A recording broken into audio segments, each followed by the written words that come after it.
All right, if you will get out your interactive notebooks, you will get out your interactive notebooks and turn to a free clean page. Interactive notebooks. Just put it this way.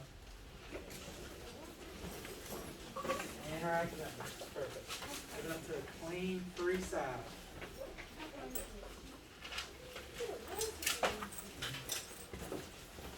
We're just going to take some notes about input output. It's not a lot, just a few things, okay?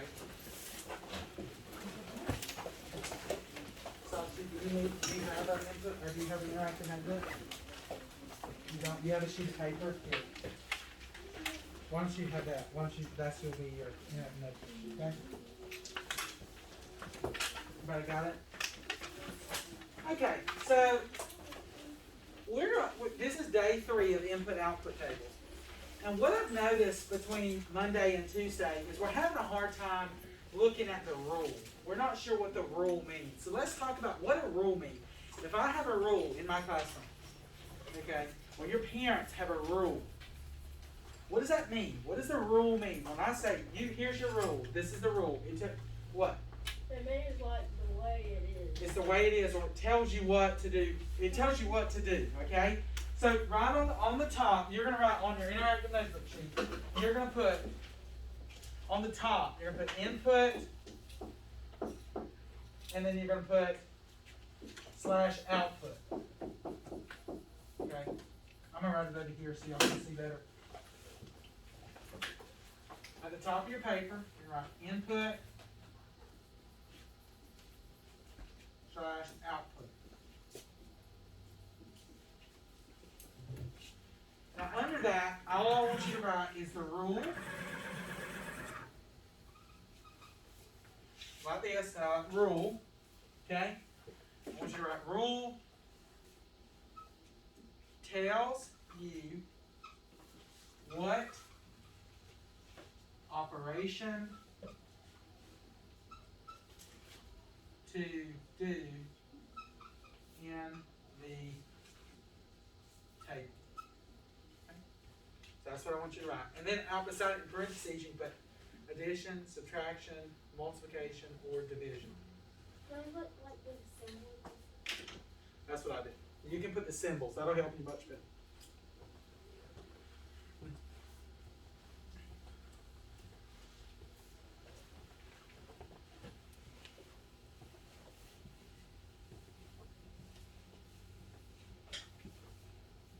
That rule right now, we can go back to the head. You don't have to look perfect.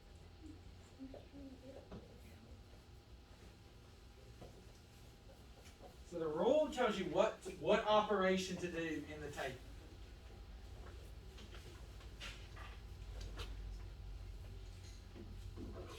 Now, if I underline it, I want you to write it, okay? And I'll put how I want you to write it on our board. So this note sheet says sometimes your value table will include some algebra.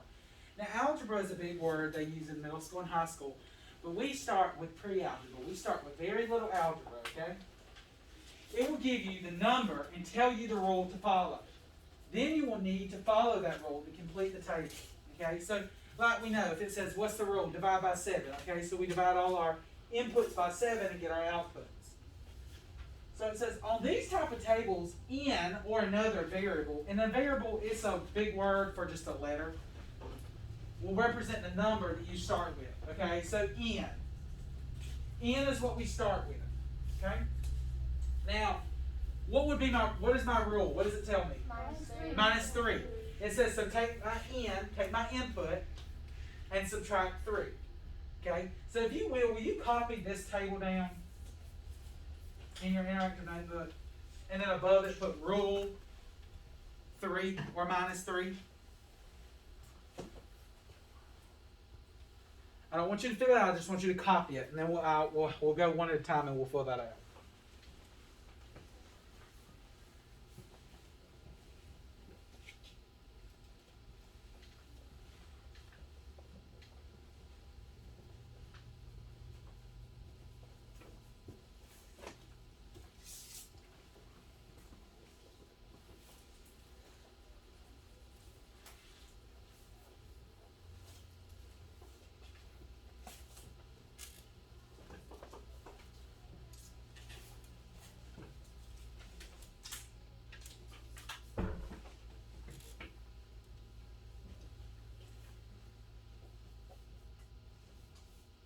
Alright, so my rule is subtraction minus 3. What would be 20 minus 3? 17, okay? Good job. Okay. Sasha, what would be 15 minus 3? Sasha? What would be 15 minus 3? If I hold 15, I'm about 15, 14, 13, would be 12. And then 10 minus 3, Cullen? 7. And 5 minus 3, Ava. So 5 minus 3? 5 minus 3. 2.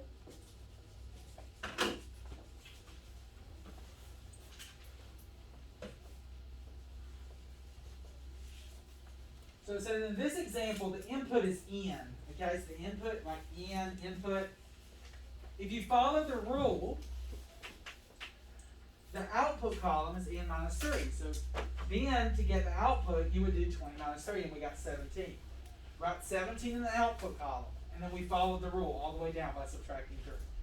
So what we're going to do this one together because this is a decimal, but then you're going to copy these two down in your thing. So do this with me, and then we're going to copy those two down, okay?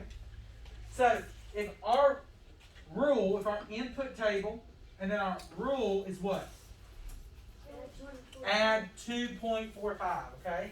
So 74.1, okay? So 74.1. When I'm adding decimals, do I line them up? Yes. I sure do. I sure do.